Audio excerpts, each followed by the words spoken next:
due to your question, I mean, you commented. First, to me, the first question, are we adequately funded now? And that's a conversation in and of itself. So I say, okay, fair enough. That's a fair enough question. So I think that we all have to be introspective and look at our operations and say, do we have monies that would be better served for our community elsewhere?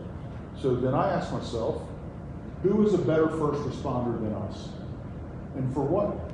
So you get in the realm of domestic violence. So officers respond to a very violent, potentially, environment. We separate the parties, and one of the things that we do is a lethality assessment. You could argue that's not necessarily the duty or responsibility of law enforcement, but you know what? We're out there, and so it made sense, so we took that on. So one of the things we know is it saves lives. So do we give that up? Do we ask someone who's trained to respond to domestic violence, but it's potentially violent? So do we give that up? Do we stop deploying Narcan in overdose cases? Some argue that's a social problem. I argue that it saves lives and gives people an opportunity to get into treatment successfully. So do we not respond to people in mental health crisis? And most of our responses are to check welfare. We talk a lot about that today, to de-escalating with people that may or may not be armed, but to de-escalate. And so the question is there someone better suited than us? Maybe so, but again, you always have the potential volatility of someone in crisis. And we've gone to great lengths to train our people in mental health first aid, crisis intervention. You know, all of us here have a number of people trained in crisis intervention. And that is to deal specifically with people in crisis in a variety of ways, right? So, I mean, I thought fair enough, that's a good discussion. I've looked at it and will continue to look at it.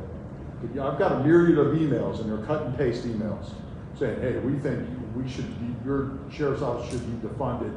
They gave you $5 million. $5 million was for July 1's 5% pay raise.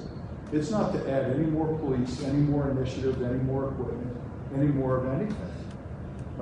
So fair enough, I think it's a fair discussion, but I don't think one size fits all.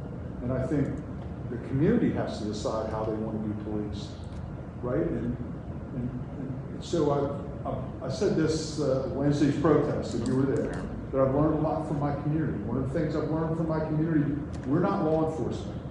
We don't simply come to work every day looking to enforce a law. We solve problems and we help people. I mean, that's genuinely what we do. So the defund the police, I get it. It's more than just, hey, take the money away and do away with cops.